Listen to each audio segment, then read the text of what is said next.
One of the ways that LGBT community was really formed in the United States was during World War II. People were able to leave biological families in some ways for the first time in the United States and move away from hometowns. After the war, many people, heterosexuals, went back to their hometowns. Many homosexuals did not.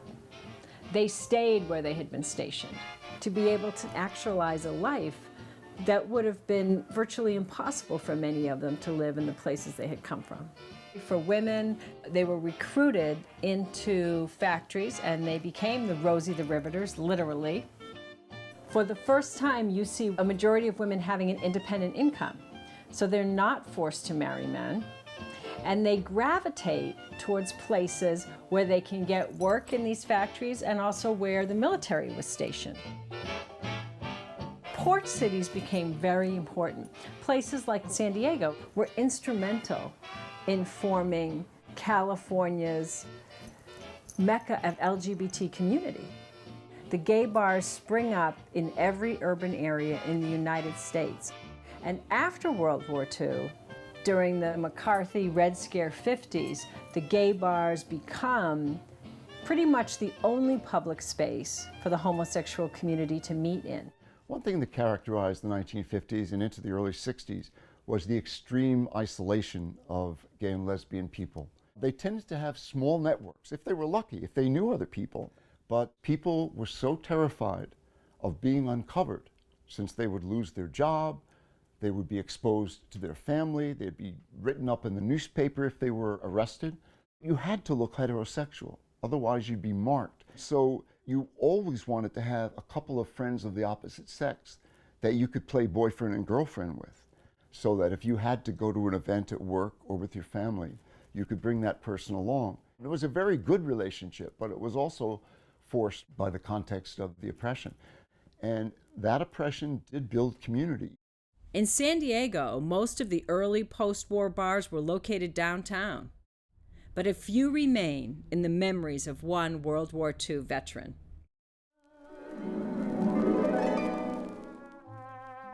Well, I've been living in San Diego an awful long time. Born in April 8, 1923 in Imperial Valley. I graduated from Hoover High School in San Diego in 1941. I got out of the Army in January of 1946. The first gay bar I went to was the Circus Room between Broadway and C on 4th Avenue across the street from the Grand Hotel. And the sidewalk is a clown's face. I walked through these doors 70 years ago. In the 1950s, people thought that gay people were sick. Now, I didn't think I was sick. In those days, girls could dance together, but guys could not. To go dancing at all, you had to go to Los Angeles. There was a bar called the Canyon Club. A fellow asked me if I'd like to dance, and with these legs, of course I did. And we got on the dance floor, the music started, we separated and started dancing individually, facing each other, and finally the waitress came over and tapped us on their shoulder. Fellas, you have to put your arms around one another. Well, we did. It was much more fun dancing that way, too. None of those buildings were there.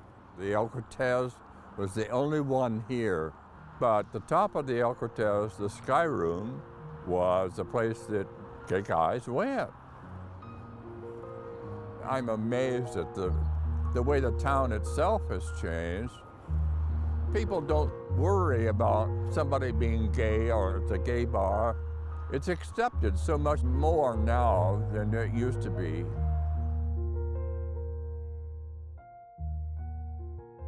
Lou Arco was a straight man who got into the bar business in 1957 and was one of the earliest allies of the LGBT community.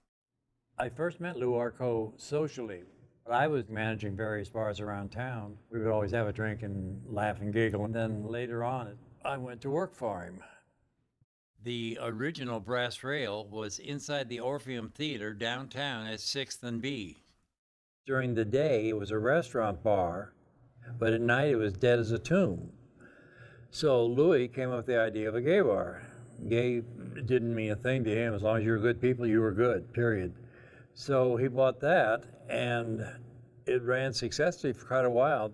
In '64, he moved to 5th and Robinson, where the bank is now, and put the bar in downstairs down there.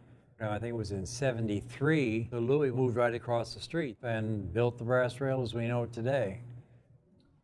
Louis would volunteer to help anybody. He was always Johnny on the spot with help. Lou and Carol Arco, they gave back to the community.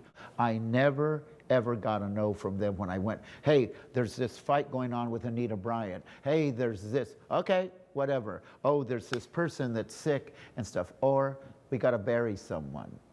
There never was a no.